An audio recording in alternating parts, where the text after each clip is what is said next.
ব্যবসা করতে যে কোটি কোটি টাকা পুঁজি থাকতে হয়, বিষয়টা সবসময় এমন নয়।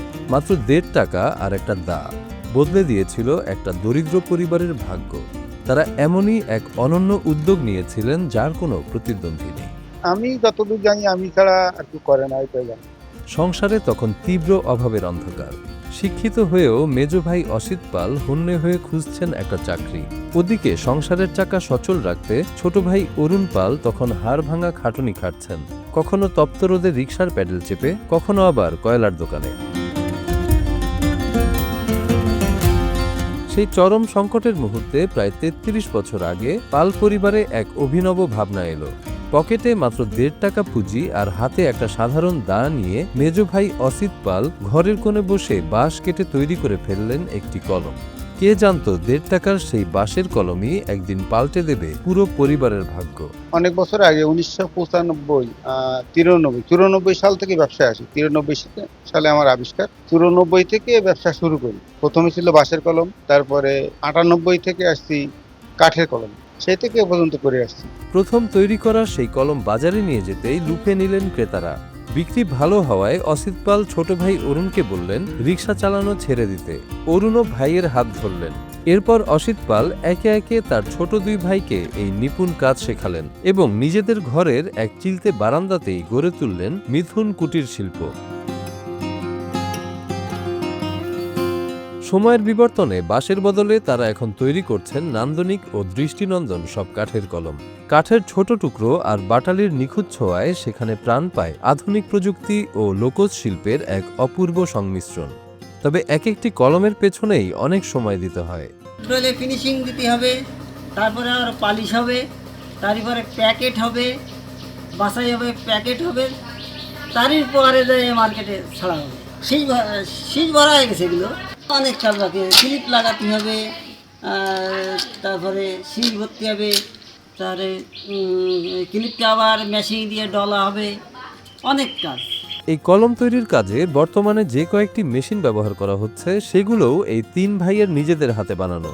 পুরো দেশে এই 3 ভাই ছাড়া আর তেমন কেউ এই কাজ করেন কিনা তাতে সন্দেহ রয়েছে। মেশিনটা আমাদের নিজেদের বানানো, মেশিন নিজেরা বানানো, যন্ত্রপাতি যত যা লাগে সব আমাদের নিজেদের আবিষ্কার এবং আমাদের নিজেদের তৈরি। আমি যতদূর জানি আমি ছাড়া আর কেউ করে না, এটাই জানি। আমরা কয় ভাই আর আমার একটা ভাগ্নি আছে, সেটা। তবে এই কলম তৈরি মোটেও কোনো সহজ কাজ নয়। একটি সাধারণ কাঠের টুকরোকে কলমে রূপ দিতে 36টি ধাপ পার করতে হয়। কারিগররা জানান প্রতিটি ধাপের কাজে যদি মাত্র 1 সেকেন্ড করে সময় ধরা হয়, তবুও অন্তত 36 বার হাতের ছোঁয়া পাওয়ার পরই একটি কলম পূর্ণতা পায়। কাঠ দিয়ে কলম তৈরি করি, প্রথমে এনে মিনিটে 6 মিনিট এনে পিস করি, করে তাই দিয়ে কলমের তৈরি করি। 36 বারের মধ্যে হাত দিতে হয়, আর এর 8 টাকা মিনিমাম 8 টাকা খরচা আছে একটা মালে। এই কর্মযজ্ঞে ঘরের পুরুষদের সমান সঙ্গী হয়েছেন বাড়ির মহিলারাও। রান্নাবান্না আর সংসারের দৈনন্দিন কাজ শেষ করেই তারা বসে যান কারখানায়। কলমের গা মসৃণ করা থেকে শুরু করে বেশ কয়েকটি সূক্ষ্ম ও গুরুত্বপূর্ণ ধাপের কাজ পরিবারের নারীরাই অত্যন্ত নিখুঁতভাবে করেন। মানে কলমের শীষটা ঢুকাতে হয়, তারপরে দেখা গেল কলমের মুখটা লাগাতে হয়, তারপরে ক্লিপের কাজ আছে, হাতে অনেক কাজ আর ওর ডলা ফিনিশিং দেওয়া আর কি, যেটা তারপরে মালটা রেডি করে প্যাকিং করা আছে। দিনে 50 থেকে 100 পিস কলম তৈরি করা হয়ে থাকে। কোনোদিন 100ও করি, কোনোদিন দেখা গেল 50 পিসও হয়। বর্তমানে তাদের তৈরি নকশাবিহীন সাধারণ কলম 31 টাকা এবং আকর্ষণীয় নকশা করা কলম 65 টাকা পাইকারি দরে বিক্রি হচ্ছে, যা ঢাকা ছাড়িয়ে দেশের বিভিন্ন প্রান্তে পৌঁছে যাচ্ছে। যত বড় বড় শহর আছে সব জায়গায় আমরা মাল দিচ্ছি। সে ঢাকায়, সিলেট, চট্টগ্রাম, ওই চিটাগাং করছি, কক্সবাজার, বগুড়া, তারপরে কুষ্টিয়া, সব জায়গায় মাল দিচ্ছি। এখন ওই সব জায়গায় দিই না, এখন আমি এই শুধু স্টকে একটা জায়গায় দিই, সেই যত মাল হয় সেই লোকই তৈরি করি। বাগেরহাট জেলার ফকিরহাট উপজেলার এই কাঠের কলম এখন যে কোনো আন্তর্জাতিক মানের হস্তশিল্পের সমকক্ষ। কারিগরদের মনে এখন একটাই বড় স্বপ্ন, এই কলম সরাসরি যাবে বিদেশের বাজারে, দেশের জন্য বয়ে আনবে প্রচুর বৈদেশিক মুদ্রা। নিজেই ইন্ডিয়ায় নিয়ে গেছি কয়েকবার ইন্ডিয়ায় নিয়ে দিছি, তা আমার 20 টাকা করে রেট দিত। এখানে ফোন যোগাযোগ করে যেতাম, গেলি এমনি মালটা নিয়ে আমার টাকা দিয়ে দিত। তারপরে শান্তিনিকেতন গেছি, বহু জায়গায় গেছি, আমি ঘুরেছি মাল নিয়ে। মার্কেটটা, অথচ মালের চাহিদা আছে অনেক, তো বর্ডার দিয়ে নেওয়া যায় না। কিন্তু স্বপ্ন পূরণের পথে বড় দেয়াল হয়ে দাঁড়িয়েছে পুঁজির অভাব ও সরাসরি যোগাযোগের মাধ্যম না থাকা। এই সুযোগে বিভিন্ন বড় বড় পাইকার ও মধ্যস্বত্বভোগীরা তাদের কাছ থেকে কম দামে কলম কিনে নিয়ে চড়া মূল্যে বিদেশে রপ্তানি করছে।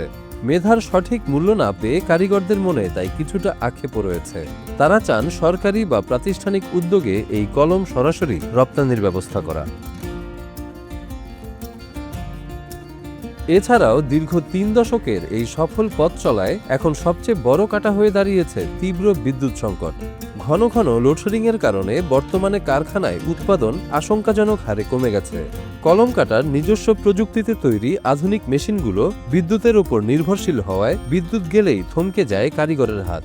সুবিধা অসুবিধার যে বিষয়গুলো আছে আমাদের, এক হচ্ছে বিদ্যুতের লোডশেডিং সবচেয়ে বড় সেই সমস্যাটা। সেখানে এই লোডশেডিং আমাদের 16 থেকে 18 ঘন্টা কাজ করতে হয়। তো লোডশেডিং হলে আমরা ওই জায়গায় মার খাই খুব বড় আকারে। সেক্ষেত্রে যদি কোনো প্রকার সুযোগ সুবিধে পাই আমরা, বিশেষ করে এই লোডশেডিংটাকে ওভারটেক করার জন্য যদি সোলার ব্যবস্থা থাকে, আমরা সেই সহযোগিতাটা যদি পাইতাম তাহলে খুব উপকার হতো। দা আর 1.5 টাকার পুঁজি নিয়ে যে লড়াই শুরু হয়েছিল তা আজ ডালপালা মেলে এক অপার সম্ভাবনাময় শিল্পে রূপ নিয়েছে। দেশীয় প্রযুক্তিতে তৈরি এই কলম শুধু মানুষের হাতের লেখাই সুন্দর করছে না, বরং বিশ্ব দরবারে জানান দিচ্ছে ফকিরহাটের কারিগরদের সৃজনশীলতার কথা। এখন নিরবচ্ছিন্ন বিদ্যুৎ সুবিধা, সহজ শর্তে ঋণ এবং সরকারি পৃষ্ঠপোষকতা পেলে এই মিথুন কুটির শিল্প বিশ্ববাজারের চূড়ায় পৌঁছাতে পারে।